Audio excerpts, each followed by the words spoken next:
নদী থেকে যে খনন করে অবৈধভাবে বালু উত্তোলন করে যে সাম্রাজ্য গড়ে তোলা হয়েছে, এই সমস্ত সাম্রাজ্যবাদীদের বিরুদ্ধে আমাদের তরুণদের মধ্যে মোমবাতির স্পৃহা জেগে উঠেছে, মা বোনদের মধ্যে মোমবাতির ভক্তি জেগে উঠেছে এবং মুরব্বী বাবাদের অন্তরে মোমবাতির প্রতি আশা জেগে উঠেছে।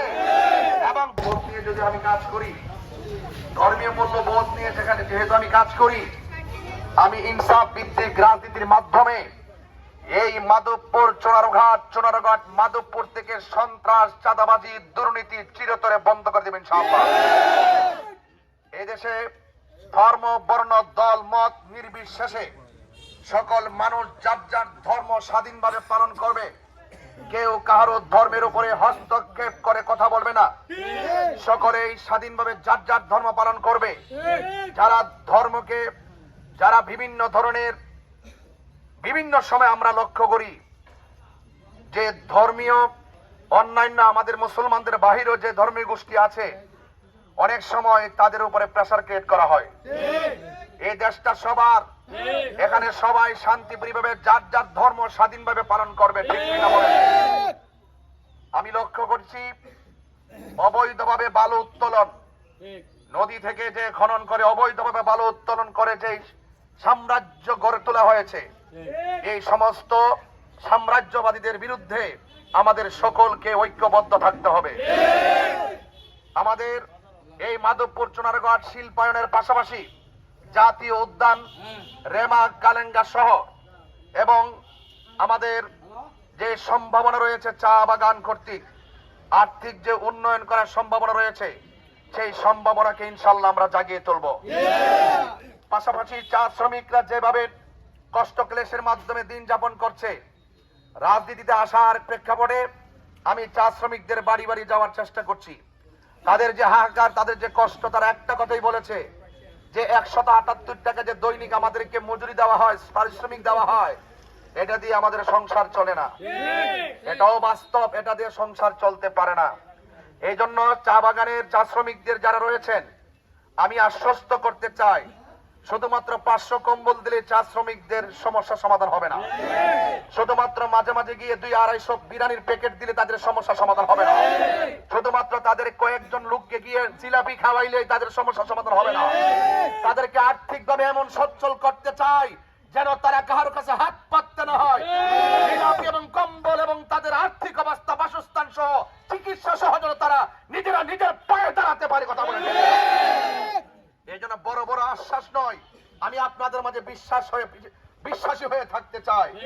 এই জন্য ইনশাআল্লাহ আপনারা আমাদের এই মোমবাতি প্রতীকে ভোট দিয়ে জয়যুক্ত করবেন। আল্লাহ পাক যদি আমাকে এই আপনাদের খেদমত করার সুযোগ দেয়, তাহলে ইনশাআল্লাহ আমি আশা করব মেহনতি মানুষের পাশে আমার জান, আমার শ্রম দিয়ে, আমার রক্ত ঝরিয়ে, ঘাম ঝরিয়ে আমি মেহনতি মানুষের মুখে হাসি ফোটাবো। এবং আরেকটি কথা বলছি, আপনাদের সকলকে বলছি, আজকে যারা লিফলেট বিতরণে আপনারা এসেছেন, মনে হয়েছে গণ মিছিল হয়ে গেছে, পুরা বাজার মানুষের সাইলাভ হয়ে গেছে। আসলে মূলত আমি লিফলেট বিতরণ করতে এসেছিলাম, সেখানে আপনারা অনেকেই অনেক ধরনের স্বতঃস্ফূর্ত অংশগ্রহণের মাধ্যমে পুরা বাজারকে আলোকিত করেছেন। এই বাজারে ভিতরে ঢোকার পর ব্যবসায়ী বৃন্দরা যদি কোনো ধরনের আমাদের আচরণের, আমাদের যাওয়া আসার কারণে কষ্ট পেয়ে থাকেন, আমি আন্তরিকভাবে দুঃখ প্রকাশ করে নিচ্ছি। কারণ আমরা ব্যবসায়ীদের হাতকে শক্তিশালী করতে চাই, আমরা মানুষের পক্ষে কাজ করতে চাই, মানুষের কাছ থেকে ভোগান্তি দূর করতে চাই। এই জন্য মনের অজান্তে যদি ভোগান্তি হয়, কিছু হয়, তাহলে আন্তরিকভাবে ক্ষমা সুন্দর দৃষ্টিতে দেখবেন। এবং পাশাপাশি আরেকটি কথা বলছি, আপনারা যারা মোমবাতির সমর্থক, আপনারা যারা মোমবাতির পক্ষে কাজ করছেন, আপনারা জানেন যে ইনশাআল্লাহ ঘরে ঘরে মোমবাতির আলো জ্বলতেছে। তরুণদের মধ্যে মোমবাতির স্পৃহা জেগে উঠেছে, মা বোনদের মধ্যে মোমবাতির ভক্তি জেগে উঠেছে এবং মুরব্বী বাবাদের অন্তরে মোমবাতির প্রতি আশা জেগে উঠেছে এবং ব্যবসায়ী ভাইদের অন্তরে মোমবাতি নিয়ে স্বপ্ন তৈরি হয়েছে।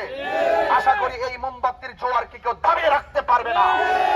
এবং পাশাপাশি আমি এটাও লক্ষ্য করছি, অনেক সময় আমি বারবার নির্বাচন কমিশনকে বলেছি, লেভেল প্লেইং ফিল্ড যেন ঠিক থাকে, যার যার প্রতীক নিয়ে নির্বিঘ্নে তারা প্রচার প্রচারণা করবে, কেউ যেন কাউকে কোনো বাধা বিপত্তি না করে।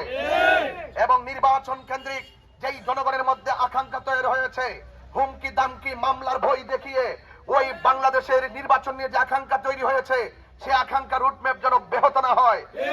এই জন্য আমি বলবো, আপনার যার যার রাজনীতি করেন, যার যার রাজনীতির ক্ষেত্রে আপনারা যার যার চেষ্টা করে যান, কেউ কাউকে কোনো ধরনের বাধা বিপত্তি করবেন না, কাউকে হুমকি দিবেন না, কাউকে মামলার ভয় দেখাবেন না, এবং কাউকে প্রেসার ক্রিয়েট করবেন না। এই দেশটি সবার, যার যার অধিকারের ভিত্তিতে তার মহামূল্যবান ভোট টাকার কাছে নয়, নীতির মাধ্যমে